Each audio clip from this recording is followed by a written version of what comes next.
Okay, as Savio said, we're going to talk about disorders of immunity that are caused by genetic diseases. As a way of brief introduction, this is a schematic representation of the hematopoietic system, and you have here on your right-hand side a series of cells that are important for the immune function.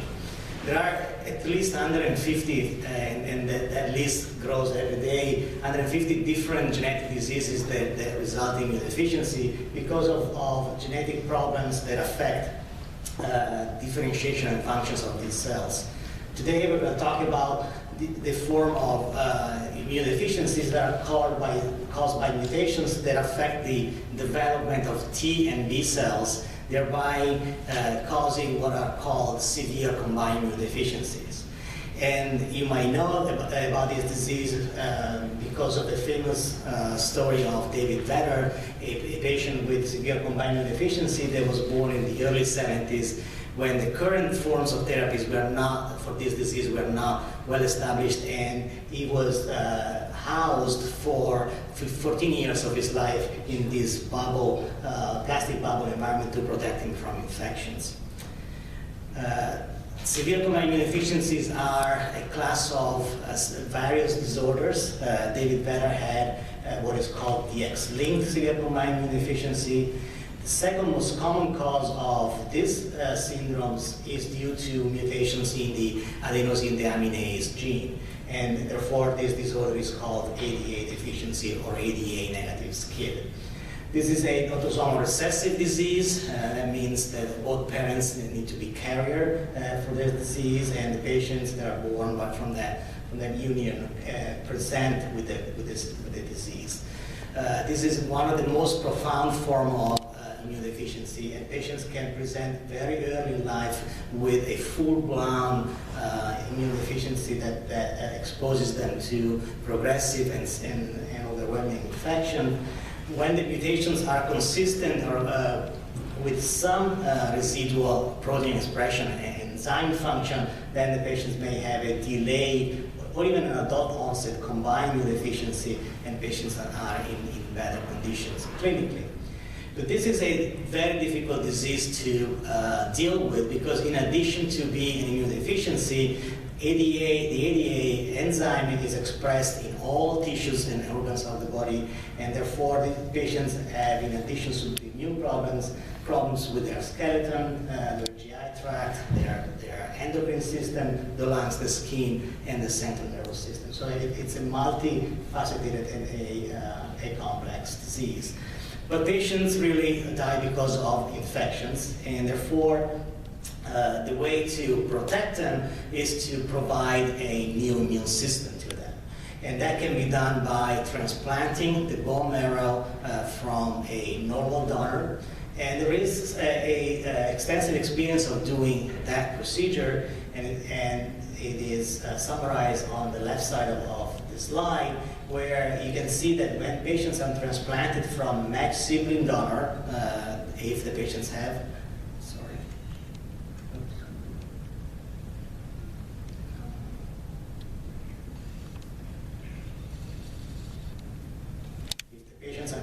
if the patients have a donor, then survival reaches 90%. Unfortunately, only 25% or so of the patients have this ideal donor, and therefore donors need to be found in the National Registry of Volunteers, and that would be the match unrelated donor group. And as you can see, survival goes down to less than 70%.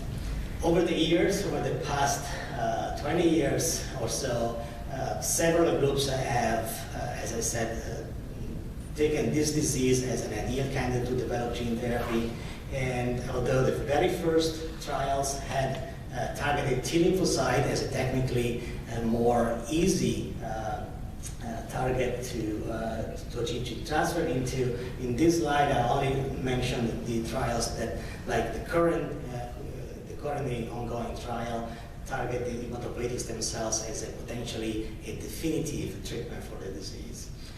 it is safe to say that in the early 90s, early mid-90s, the experiments that were done did not achieve clinical benefit, but what was paradigm shifting really was the experience that came out of Italy when the group of Claudio Borrignoni in those days and Sandra Aiuti decided to attempt for the first time giving some chemotherapy, mild dose of regimen of chemotherapy to the patients to improve, as I said, the engraftment and the selective advantage of the cells. This trial, the results of the first 10 patients of this trial were recently published 3 years ago already, and they have shown that this form of therapy was able to correct the number of the T cells, because the T lymphocytes are arguably the most important immune cells for this disease to be corrected. As you can see, the green line, the marked CD3 positive T cells reaches numbers of 1,000, 1,200, which are within the normal range for these patients. This, therefore, was a clear success and demonstrated for the first time that this disease could be treated with gene therapy and cure could be achieved with that procedure. Groups in the group of Adrian Trasher and Bobby Gaspar in London have had similar experience with this. They published recently in Science Translational Medicine, and we at the NIH, in collaboration with Don Cohn, the Children's Hospital Los Angeles and the University of California Los Angeles, we have done a series of trials in the past 10 years or so that have gone through an evolution following our results and the results coming from Milan and the UK. Initially, we started with a trial that was designed not to give chemotherapy and not to stop PEG-ADA. In those days, when we designed this trial, was 1998. Gene therapy had not treated anybody, so we started out on the safest side of things. We didn't change anything to the management of the patients, just added gene therapy. We treated 4 patients with that trial, and we did not see any beneficial effect. Therefore, we then changed the protocol to add chemotherapy and remove the PEG-ADA, the enzyme replacement therapy. And we also were comparing 2 different retroviral vectors to see if one of the 2 was performing better than the other. In 4 years, we treated 6 subjects, and we saw clearly that one of the 2 vectors was behaving or was outperforming the other. And what we did then was to start the current iteration of the trial, where we only use the better performing vector, which we are hoping is going to give us the best results. And so far, we treated 8 patients in that series. Just another little piece of data looking at lymphocyte counts that I showed you also from the Aiuti trial. As you can see, some of our patients now are rich counts in the 1,000, and therefore they are on their way to normal numbers of lymphocytes, and we're certainly excited about this. So this is the worldwide experience with this disease, and the centers that are the players here are Milan. Alessandro Aiuti and Maria Grazia Roncarolo are leading that trial, and the president in London, Bobby Gaspar and Adrian Trasher. And then there's the collaboration between Don Cohn and myself in the US. Overall, there have been 40 patients treated with this disease with different series of length of follow-up. But we have patients treated in Milan that have reached the 10 years follow-up, and therefore those are stable results, solid results that we can certainly believe in. 29 out of the 40 patients have a improvement of the immunity enough to keep them off enzyme, and that's what we call disease-free survival. So we have a 72%, almost 72% of the patients that have derived clinical benefit, and they don't need injections anymore, and they are not exposed to, and then they are not becoming sick from infections. Also important to point out, obviously, the survival is, in this case, 100% if you compare to the other two therapies that are more toxic. Obviously, this approach seems to be working out fairly well. So to conclude, the recent version of our trials that are ongoing worldwide have shown efficacy of gene therapy for ADA-SCID. To date, there haven't been severe toxicity, no serious adverse event of insertion leukogenesis in these trials.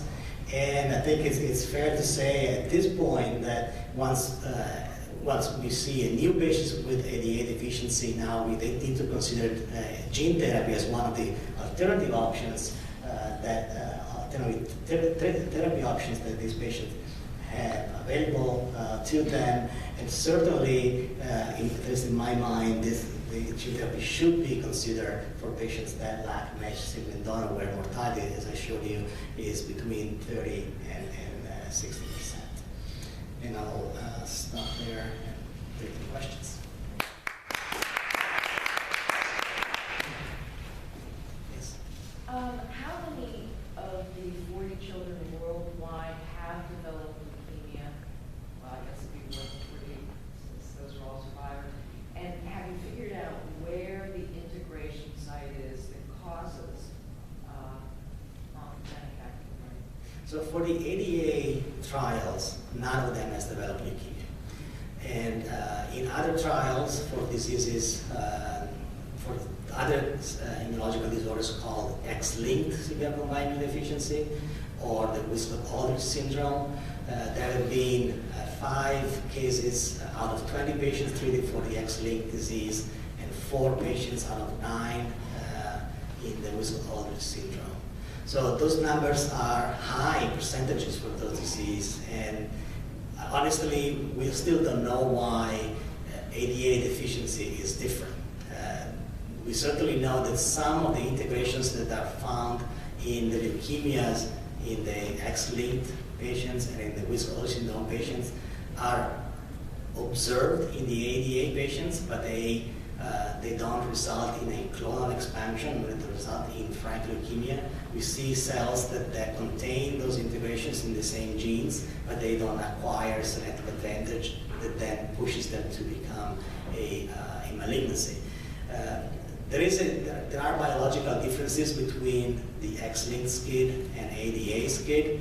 X-linked SCID, the gene responsible for X-SCID is a proliferation factor. So each time that you add that gene to a cell, especially to a lymphocyte, that cell will be pushed to proliferate because of the expression of the gene.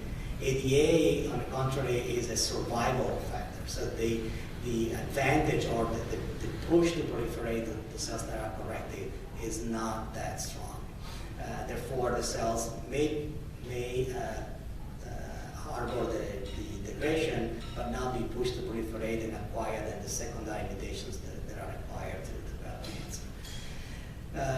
We are still concerned that at some point, maybe later down the line, our patients will develop leukemia because we're using the same vectors that have resulted in leukemias in the other diseases. And that's the main reason why our next phase, next version of the trial will use HIV-1 based vectors that have a different integration pattern, and they are, at least on paper, judged to be safer because they don't land so close to the transcriptional start sites of genes, and therefore have a less tendency to dysregulate promoter elements.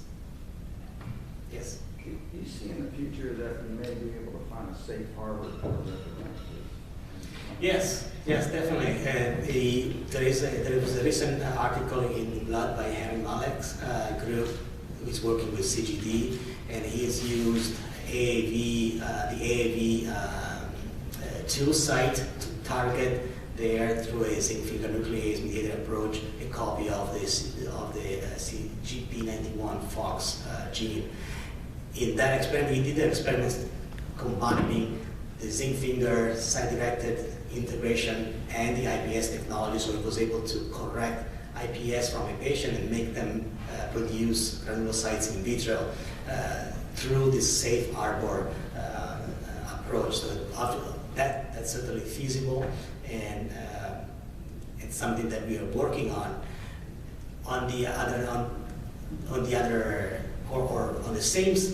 same subject, the safe harbor will use some kind of a heterologous promoter. We can use the physiological promoter or a strong viral promoter, but something that is detached or outside of the physiological regulation of the gene. If you are able to target the gene itself using zinc finger nucleases or homologous recombination, we will be able to insert potentially a copy of the cDNA under the endogenous promoter, and therefore mimicking the endogenous regulation. That would be important for other immunodeficiencies where the regulation is not as easy to mimic with gene addition as it is for ADA or CGD. I guess the problem is efficiency, right? So The problem is efficiency. So you concluded that in the future, gene therapy, gene and cell therapy ought to be considered a first-line therapy for patients without a matched donor. Right. Without a matched sibling donor. Right, okay. Now, is that your personal opinion, or is this an opinion that is shared by the field? How far has it advanced through the FDA regulatory side of it? So it's an opinion of at least 5 people that wrote the paper, and they said that the risks of identical or matched-already donor transplant are probably higher than gene therapy, and they should be considered after gene therapy has failed for these patients. Before this becomes a process or a procedure that is available widely for all patients, it's going to take some time. It will still cost us a significant amount of money to get the vector done and get the patients treated. It probably doesn't cost less than a bone marrow transplant, so that the insurance companies will not go for it, not yet. Therefore, we'll have to find ways to make vectors cheaper or make batches that work for more patients. And that way we might be able to interest companies, insurance companies to get into and sponsor this. Yes? But how does the cost of an autologous transplant with gene-modified cells compare to 5 years of ADA? Or PEG-ADA. Of PEG-ADA. A gene therapy process or procedure costs $150,000 to $200,000. So it's less than 1 year of ADA. So again, the insurance company should be interested in supporting that. Can you say just a word about the manufacturing process and whether there are improvements that you need to make there as well? Yeah. So one of the problems that we have is that retroviral vectors are not very efficient in targeting hematopoietic stem cells. And therefore, the treatment, the number of cells, particularly cells that are infused, is lower than we would like it to be, and the reconstitution is delayed and long, and these patients need frequent admissions, and they continue to have the need for antibiotics and other prophylactic treatments. Lentiviral vectors are expected to transduce cells with the higher frequencies, so we would have to use less to get more cells, and therefore to have a speedier recovery, which would make the treatment shorter, and all the medical costs of that are involved less. So you mentioned that for ADA-SCID, there's no evidence of clonal expansion or leukemia development so far in the treated patients, 40 of them. And then on the other side, the X-linked SCIDs, there are about half of them will develop leukemia, which is obviously a very serious side effect. So then the question would be, which is the normal, which is the abnormal? Hasn't the field of investigators utilized this same technology to treat a whole bunch of other diseases through transduction of the virus into hematopoietic stem cells. And what about in those cases? Do you see, or do they see leukemia development?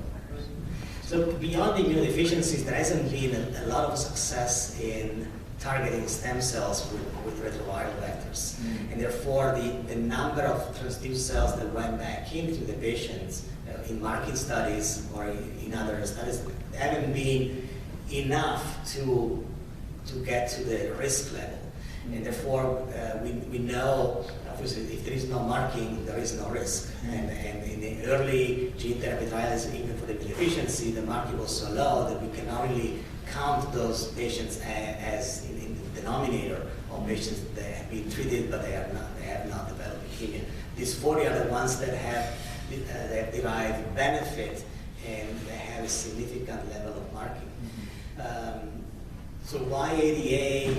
Why is this different? So what is the normal? I think that for diseases where the corrected gene or the gene that is included drives proliferation, that in itself, with one process, with the integration, you basically provide the two classical hits. One is the proliferation signal, and the other one is the dysregulation of an oncogene, activation of an oncogene.